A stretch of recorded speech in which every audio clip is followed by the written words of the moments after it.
The great chamber of the Galactic Council fell silent as Ambassador Chen walked to the center platform. Around her, representatives from 47 species watched from their elevated seats.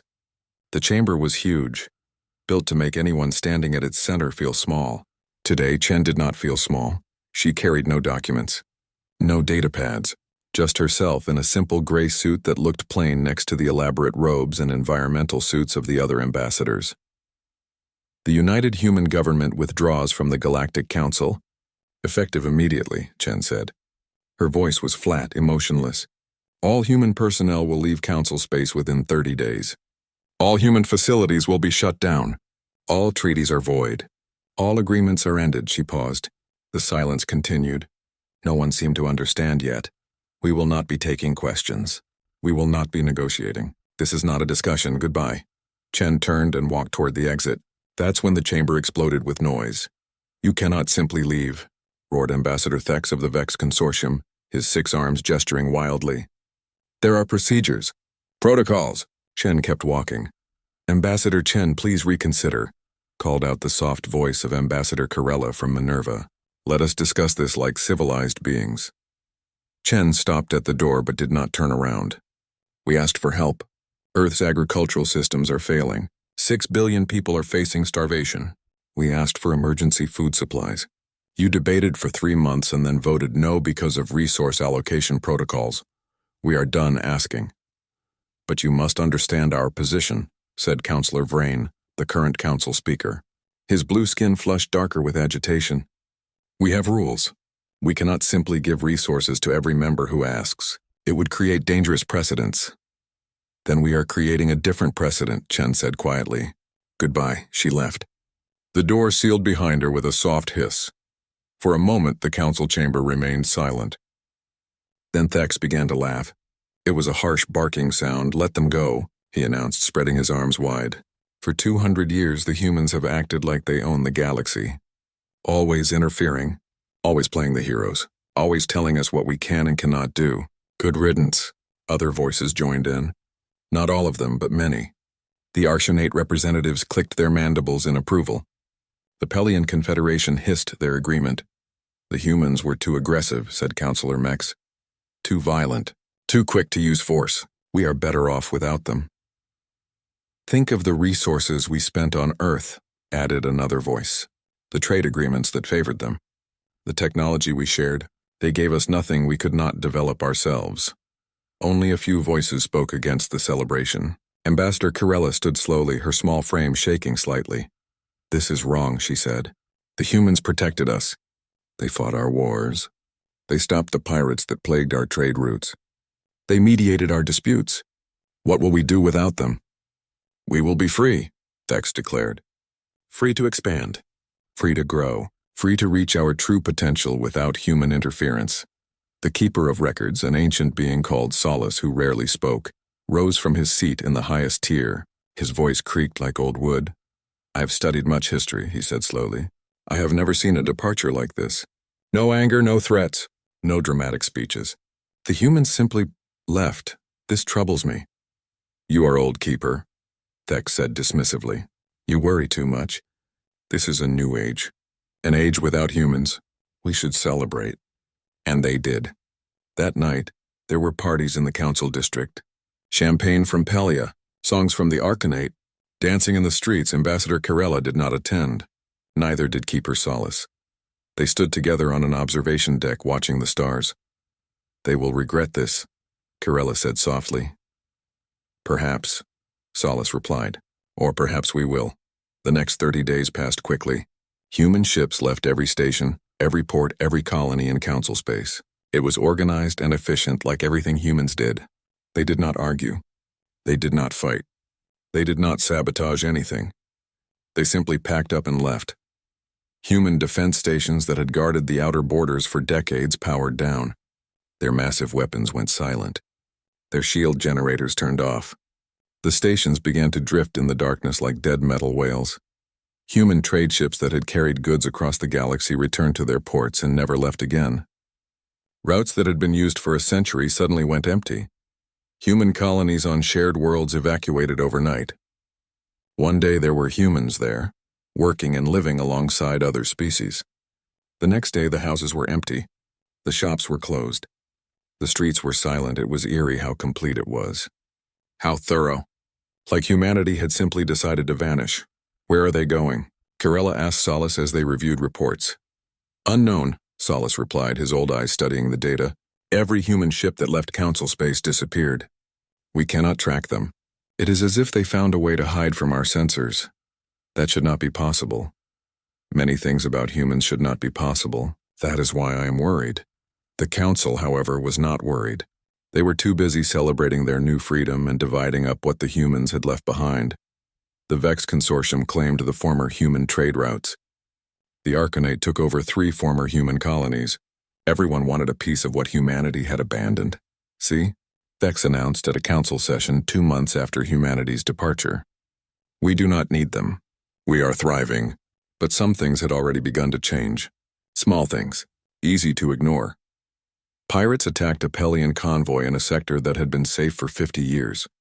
Without human patrols, the pirates were growing bold again. A border dispute between the Arcanate and the Vrain Collective turned violent. Usually human mediators would have stepped in. Now there was no one to stop it. A distress call from a mining station went unanswered. Human rescue ships would have responded. Council ships were too far away, too slow, or simply decided it was not their problem. Kirella brought these incidents to the Council's attention.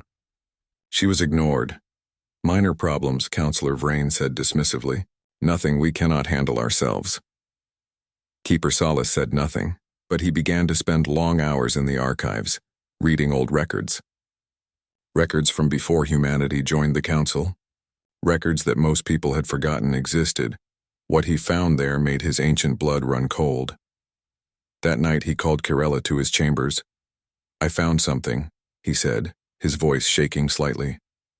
Old reports. From 300 years ago, before humans joined the Council. What kind of reports? Warnings. About things that live beyond the galactic rim. Things that sleep for centuries and then wake hungry. The reports say humanity fought them. Beat them back. Sealed them away. Kirella felt a chill run down her spine. Why have I never heard of this? Because when humanity joined the Council, they agreed to follow our laws, our rules of warfare, our codes of conduct. They locked away the weapons they used. They promised never to speak of what they had done. And now they are gone. Yes, and I fear we have celebrated far too soon. But the Council kept celebrating, and the galaxy kept changing. And somewhere beyond the edge of known space, humanity was building something new. Something the Council would not understand until it was far too late. 15 years had passed since the humans left. The Galactic Council called it the Era of Independence. Historians would later call it the Great Mistake. Councillor Thek stood before the assembled council, his 6 arms spread wide in triumph. Behind him, holographic displays showed charts and graphs, all trending upward. Look at our success, he announced proudly. Trade is up 17%. We have expanded into 12 new systems. Our economy is stronger than ever. We did all this without the humans. The council chamber erupted in applause. Representatives clicked, hissed, and cheered in their various ways. Ambassador Kirella did not join the celebration. She sat quietly in her seat reviewing a data pad. The numbers Thek showed were real, but they did not tell the whole story. Yes, trade was up. But piracy had increased by 700%. Ships were being attacked constantly on routes that used to be safe. The Council's own security forces could not keep up. Yes, they had expanded into new systems. But 3 of those systems had been claimed by force. The Vex Consortium had simply taken them from smaller species who could not fight back. Before, human peacekeepers would have stopped such aggression. Now there was no one to stop it. Yes, the economy looked strong, but that was because they had seized all the facilities humans left behind. They were selling off equipment, technology, and resources that humanity had built over 2 centuries. It was not growth. It was consumption. Ambassador Kirella, Thek said, noticing her lack of enthusiasm. You seem troubled. Do you not celebrate our success? Kirella looked up slowly. I celebrate facts, Counselor. And the facts are not as simple as your charts suggest. Explain. She stood, her small frame somehow commanding attention. Piracy is out of control. Border conflicts have tripled. Response times to emergencies have increased by 40%. 12 species have filed complaints about security that have gone unanswered. We are not thriving. We are barely holding together. Vex waved a dismissive hand. Growing pains. Nothing more. We are learning to manage without the humans. It takes time. And how much time do we have? Corella asked quietly. No one answered that question. After the council session, Corella met with Keeper Solace in his archive chambers. The old being looked even older than usual, his skin pale and drawn. I found more records, he said without greeting. Old ones. Sealed ones. Show me. Solace activated a holographic display. Images appeared, fuzzy and old, showing star charts of the galactic rim. Before humans joined the council, they explored extensively. They found things. Dangerous things. Species that should not be disturbed.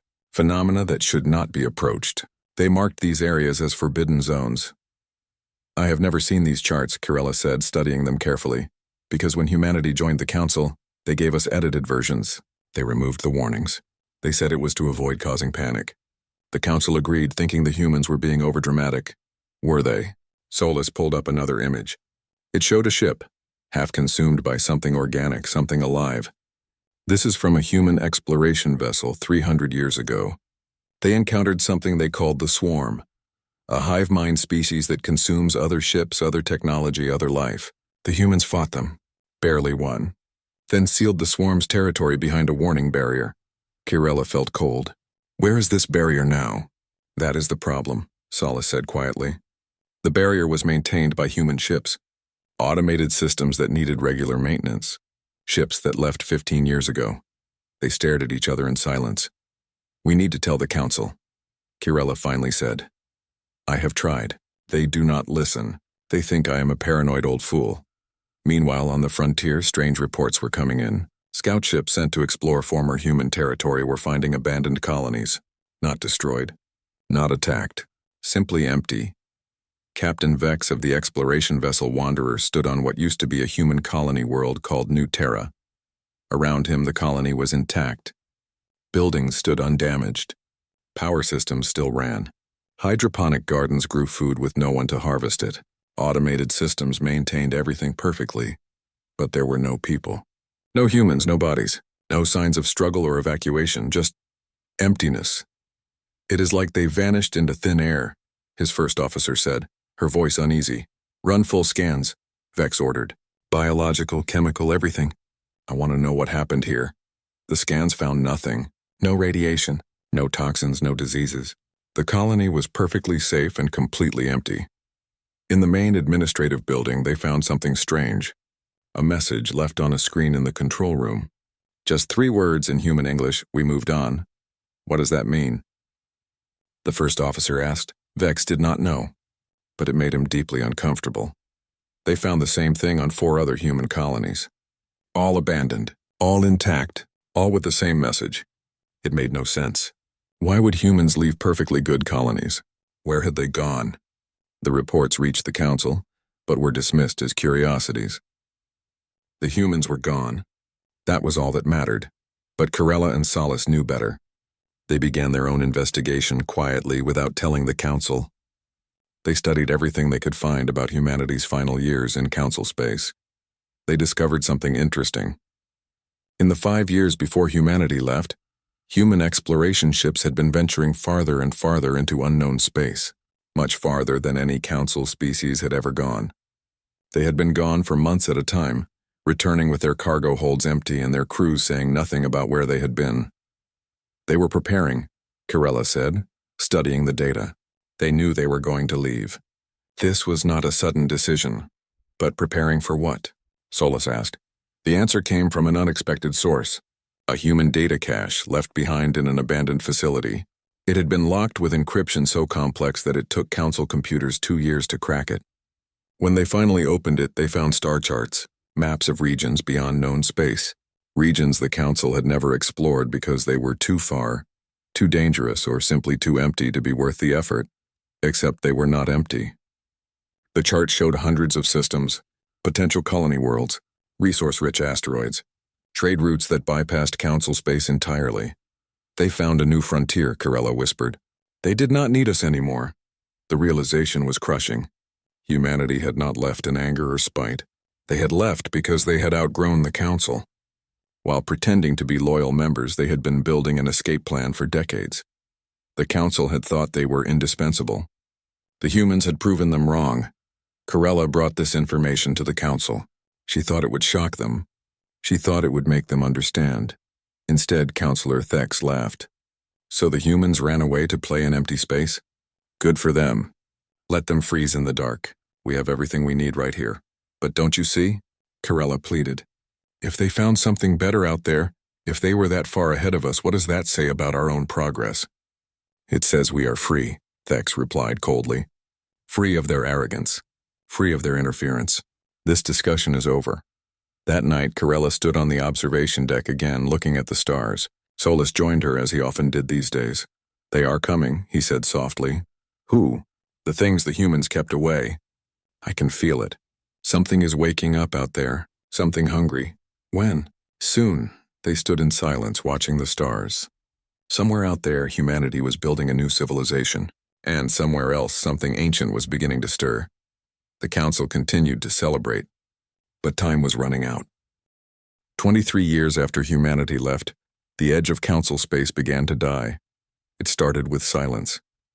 The mining colony on Outpost 77 stopped transmitting. This was not unusual. Equipment failed sometimes. But when a ship was sent to investigate, they found something that made the captain's blood run cold. The colony was gone. Not destroyed. Not abandoned. Gone. Where buildings had stood, there was nothing but empty ground. Where ships had been docked, there were only empty landing pads. It was as if someone had carefully removed every trace of civilization and left bare rock behind. Report this to the council immediately, the captain ordered, his voice shaking. The report was filed. The council noted it and moved on. One lost colony was unfortunate but not alarming. Then Outpost 78 went silent. Then 79. Then the entire mining sector. Then a civilian transport with 3,000 passengers vanished mid-flight, its distress call cutting off mid-word. Now the council was alarmed. Fleet Admiral Korak stood before the emergency council session, his scales dark with stress. Behind him, holographic displays showed the affected regions in red. The red was spreading. We have lost contact with 37 installations in the past month, he reported. 17 ships have vanished. We estimate over 50,000 lives lost. What is causing this? Demanded Counselor Thex, his earlier confidence nowhere to be seen. Unknown. We have sent scout ships to investigate. Most do not return. The few that do report seeing something they cannot describe. Something alive. Something that consumes. Consumes? Ambassador Corella asked, though she already knew the answer. Yes, it appears to be biological in nature. It attacks ships and stations, breaks them down, and absorbs them. We have tried to fight back, but our weapons have little effect. Keeper Solus stood slowly. His ancient frame seemed to take years to rise. It is the swarm, he said simply. The what? Thex asked. The Krillian swarm. A hive mind species from beyond the galactic rim. I warned you about them years ago. You dismissed me as paranoid. That is just a legend, Thex said, but his voice lacked conviction. Legends have truth in them, Solus replied. The humans knew about the swarm. They fought them 300 years ago. They built barriers to keep them contained. Barriers that needed maintenance. Maintenance that stopped 23 years ago. The chamber fell silent as the implications sank in. You are saying the humans were holding back this threat? Counselor Vrain asked quietly. All this time? Yes.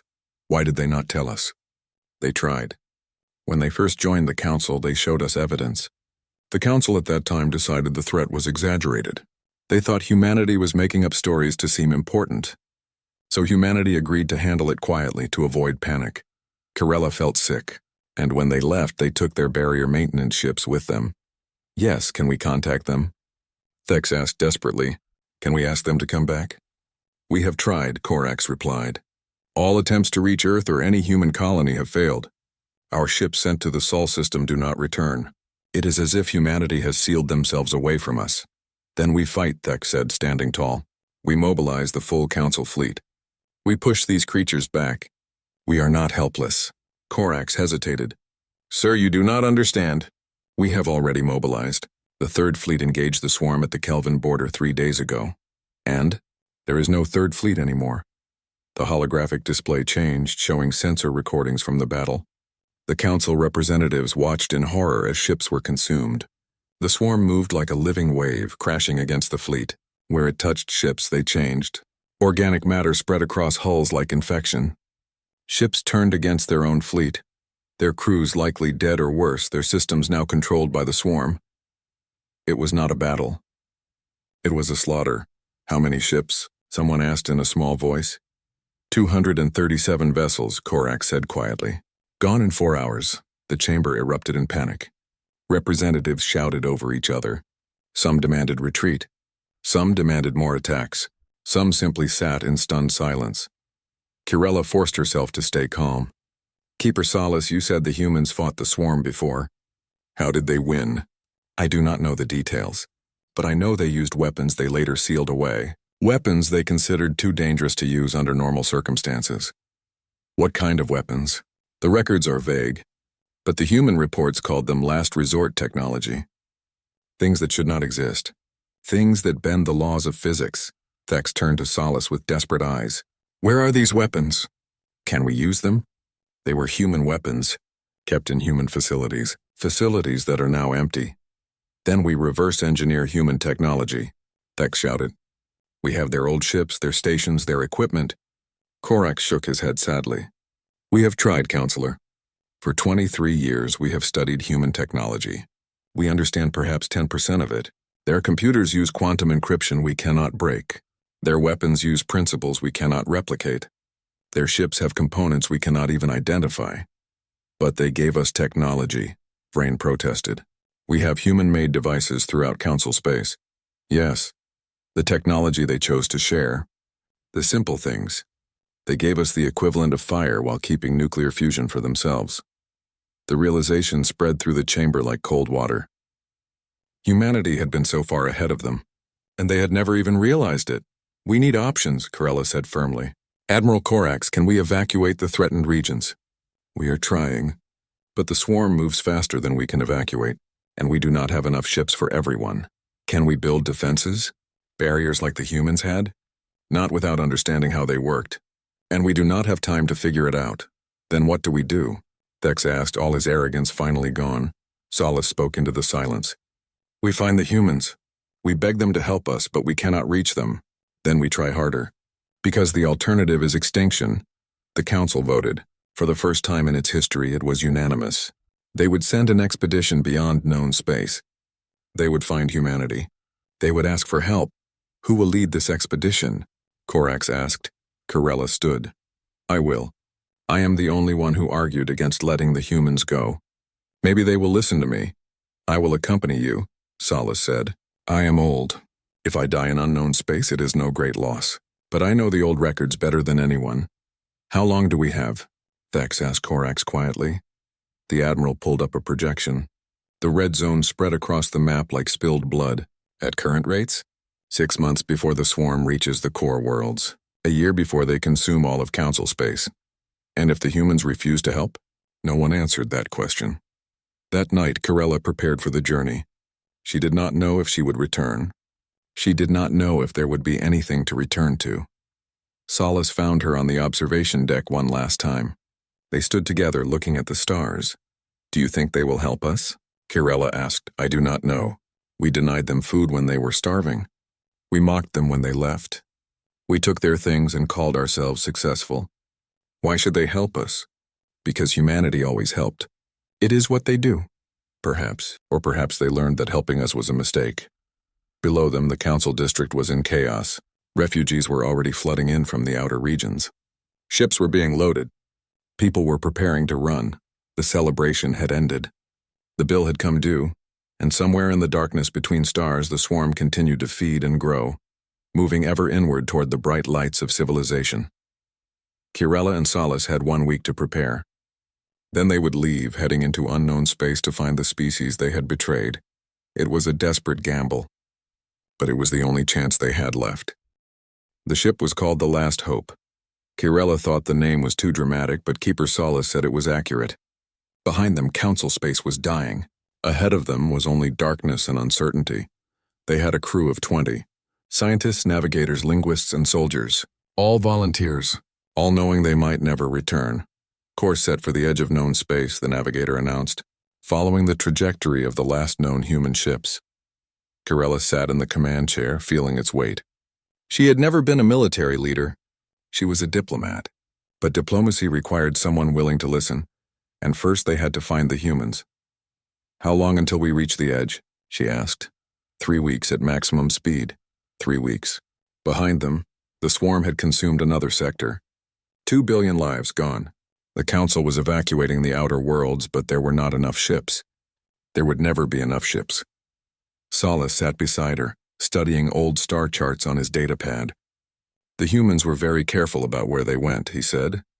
They filed flight plans that showed them exploring dead zones. Empty regions with nothing of value, but they were lying, not lying, misdirecting. The flight plans were real but incomplete.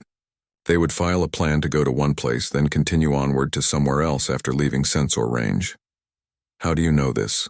Because I studied their fuel consumption. The amounts they took did not match the distances they filed.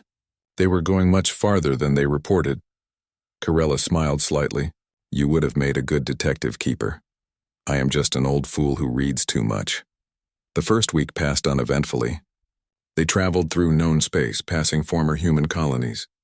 Each one was the same, empty, clean, intact, like everyone had simply walked away one morning and never came back. They stopped at one colony called Nova Haven. Corella walked through empty streets. The buildings were beautiful, built in the human style with clean lines and practical design. Gardens grew wild now but still produced food. A school stood open, children's artwork still on the walls. They did not leave in a hurry, Solace observed. This was planned carefully. They took everything important and left everything else intact. Why leave it intact? One of the soldiers asked. Why not destroy it or at least lock it down? Because humans are practical, Corella said softly. If they sealed everything, we would try to break in. This way we can look all we want, but there is nothing here to find. In the main administrative building, they found the same message as always. We moved on, but this time there was something else. A data chip left on the console. Solace picked it up carefully. It is a map, he said, loading it onto his pad. Coordinates, leading deeper into unknown space. A trail, Corella said. They left us a trail. But why? The soldier asked. Why help us find them? Maybe they knew we would need to someday, Corella suggested. Or maybe they are just being kind even now. They followed the trail. Each empty colony had another data chip, another set of coordinates, leading them farther and farther from council space. After 3 weeks, they reached the edge of known space. The navigator looked nervous. Beyond this point, we have no charts, no sensor data, no idea what is out there. Then we go carefully, Corella said. Continue following the coordinates. They entered the unknown. For days, they saw nothing but empty space. Stars, yes. Dust clouds. The normal things. But no ships, no signals, no signs of life.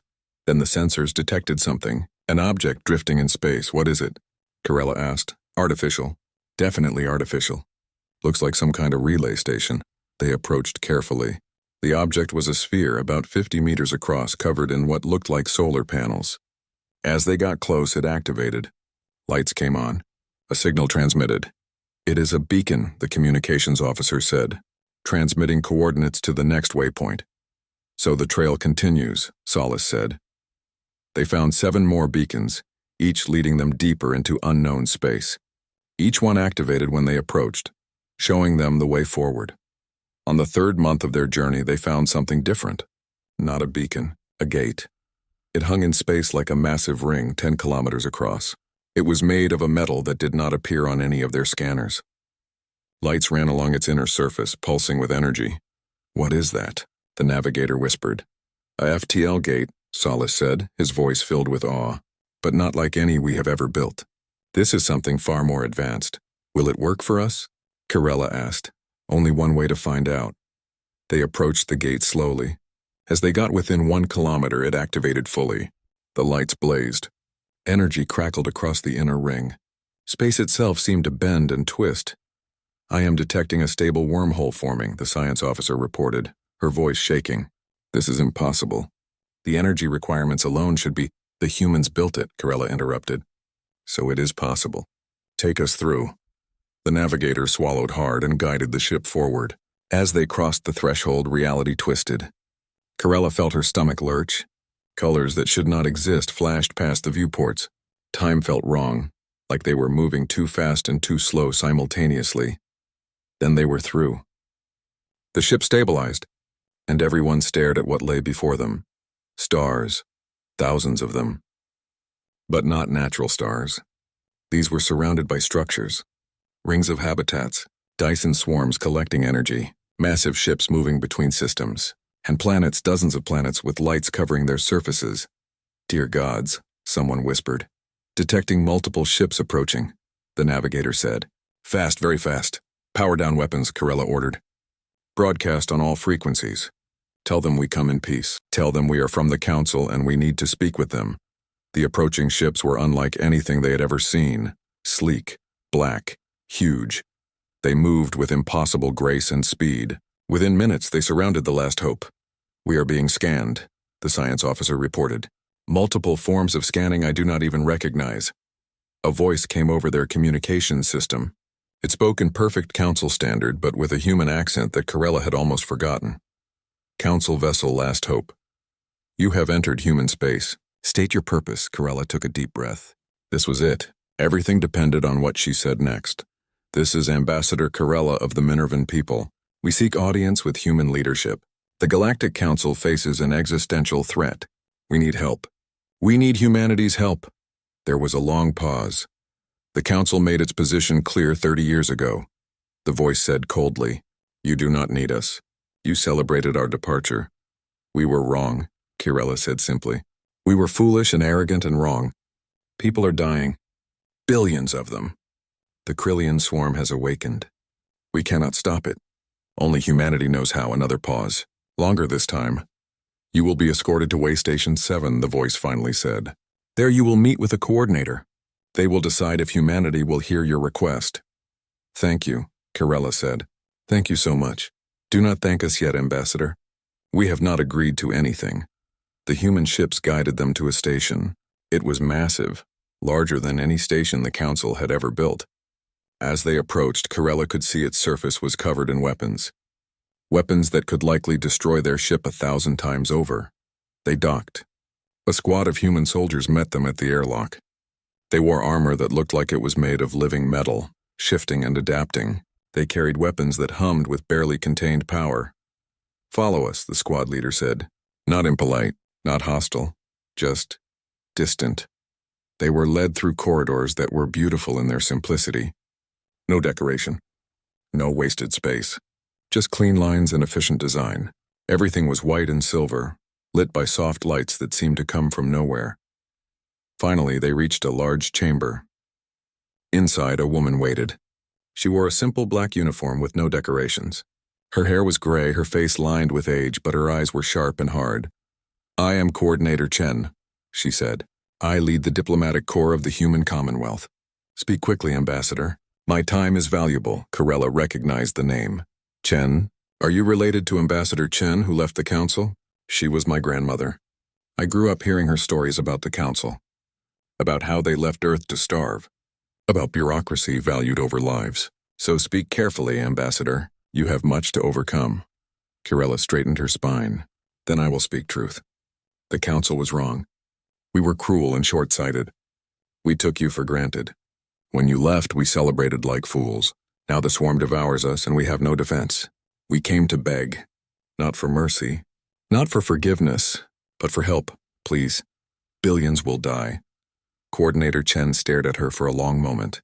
Then she smiled. It was not a kind smile. Now, she said softly, we will discuss terms. Coordinator Chen led them to an observation deck. Through the massive windows, they could see human space stretching out before them. Dozens of star systems, all connected by the impossible gates. All thriving with life and industry. This is what we built while you celebrated our departure, Chen said quietly. 40 systems. 300 billion humans. More ships than the Council ever had. Technology you cannot imagine. Corella stared at the vista. How did you do all this in just 30 years? We did not do it in 30 years. We did it in 200. Chen turned to face her. The entire time we were part of your council, we were also exploring out here. building out here, planning for the day we would leave. Because we knew eventually you would disappoint us one time too many. You always planned to leave? Not always. At first, we genuinely wanted to be part of the galactic community. We were excited to meet other species, to learn from them, to build something together. But we learned quickly that the Council was not interested in partnership. They wanted servants, problem solvers, someone to do the dangerous work while they made the safe decisions. Solace spoke up, his old voice steady. The agricultural crisis. That was a test? Chen nodded. Not intentionally, but it showed us what we needed to know.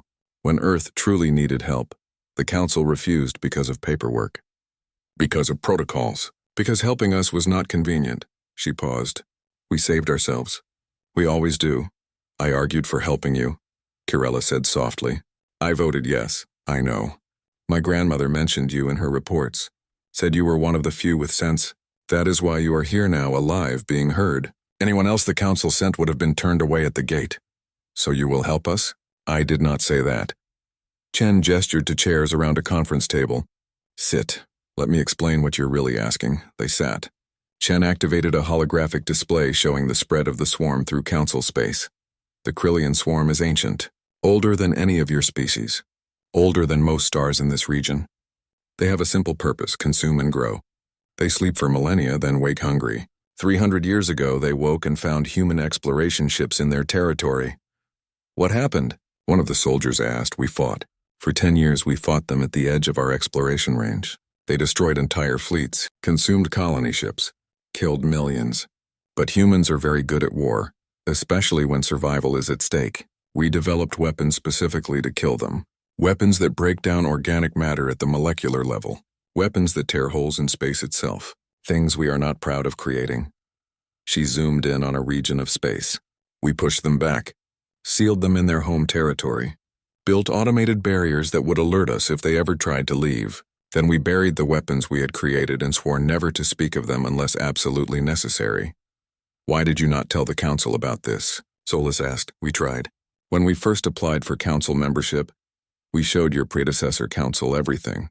They did not believe us, said we were making up threats to seem important, said we were fear-mongering, so we agreed to handle it quietly. We maintained the barriers. We kept watch. We protected you without you even knowing you needed protection. Kirella felt shame burn through her. And when you left, the barriers eventually failed. The automated systems ran out of fuel and spare parts. The swarm woke up and found the barriers were gone. So they started expanding as they always do when there is nothing to stop them. But you knew this would happen, the soldier said accusingly. You knew the barriers would fail. Chen's eyes went cold. Yes, we knew. We estimated the barriers would last about 15 to 20 years after we left. We also estimated that the Council would not take the threat seriously until it was almost too late. We were correct on both counts, so you let this happen. You let billions die? No, you let them die. We spent 2 centuries protecting you. We asked for nothing in return except basic respect and cooperation. When we needed help, you refused.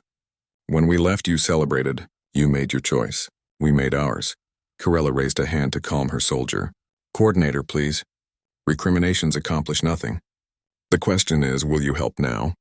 Chen sat back in her chair. That depends on the Council. Are they willing to pay the price? What price?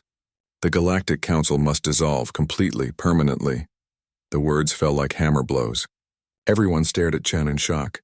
You cannot be serious, Solace said, completely serious. The Council has proven it cannot govern effectively, cannot protect its citizens, cannot even feed its own members when they are starving. It is a failed institution. We will not risk human lives to save it. Then what do you propose? Kirella asked carefully. Chen pulled up new displays. Here is what humanity offers. We will intervene against the swarm. We will evacuate Council populations to designated sanctuary worlds. We will provide food, shelter, and medical care. We will rebuild infrastructure and restore order. That sounds generous. I am not finished. In return, the Council species will become protectorates of the human commonwealth. You will have representatives, not rulers.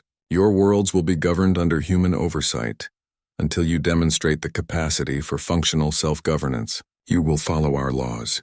Accept our leadership, and you will work together to rebuild your civilization into something better than it was. You are talking about subjugation, the soldier said angrily. I am talking about survival, Chen replied calmly. Your species tried independence. It led you to the edge of extinction in 3 decades. Clearly you need guidance. And if we refuse, Corella asked, then you are free to return to council space and face the swarm alone. We will seal the gates behind you. In 50 years, when the swarm has consumed everything, we will expand into the empty systems and build something new. Without you, the silence was heavy. Outside the windows, human ships moved with purpose and precision. A civilization that had left the council behind and thrived.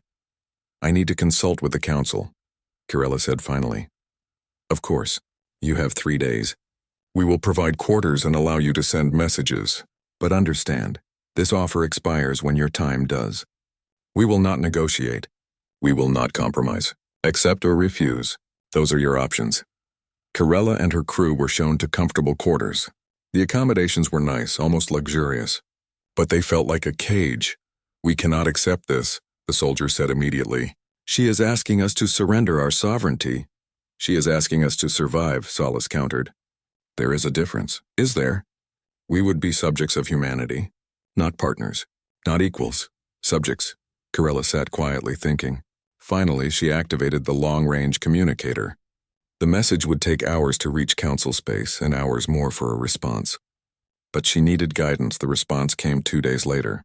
The council was in chaos. The swarm had reached the middle territories. Evacuations were failing. Panic was spreading. And Councillor Thex, who had celebrated humanity's departure so loudly, was dead, killed by rioters who blamed the council for their suffering. The new council speaker was blunt in the message. Accept whatever terms they offer. We are dying here. On the 3rd day, Corella met with Chen again. We accept, she said simply. The council will dissolve. Our species will accept protectorate status. Please help us. Chen nodded slowly. Very well. Humanity will honor its word. We will save as many as we can. When will you begin? We already have. Our fleets left for council space 3 days ago. Corella stared at her. Before we accepted? Before you knew what we would say? We knew what you would say, Ambassador. We have been watching the situation develop. We saw the evacuation failures, the riots, the desperation. We knew the council would accept any terms to survive. The only question was whether you would accept quickly enough to save a meaningful number of lives. So this was all theater? The negotiation? The time limit? No, it was giving you the illusion of choice. Because even now, even in this, we respect you enough to let you think you made the decision yourselves. Chen stood. Come. I will show you what humanity does when we decide to act. They went to another observation deck. This one showed a real-time feed from the edge of council space. Human ships were arriving. Thousands of them. Ships larger than anything the council had ever built. Ships that moved like wolves hunting prey. As they watched the human fleet engage the swarm, it was not a battle. It was extermination. The human ships fired weapons that turned space itself into a weapon. Reality bent and twisted around the swarm creatures. They were torn apart at the molecular level. Their biomass scattered across light years in an instant.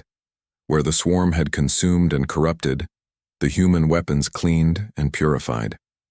Infected ships were bathed in energy that burned away the organic infection, while leaving the metal intact. Planets that had been partially consumed were restored, the swarm organisms simply ceasing to exist. What are those weapons? Solus asked in awe. Quantum cascade disruptors, biomolecular dissolvers, spatial compression bombs. We have a dozen types, all specifically designed to destroy the swarm. We built them 300 years ago and hoped we would never need them again. They watched for an hour. The human fleet advanced like a wall of light, pushing the swarm back, destroying it systematically. How long until it is over? Corella asked.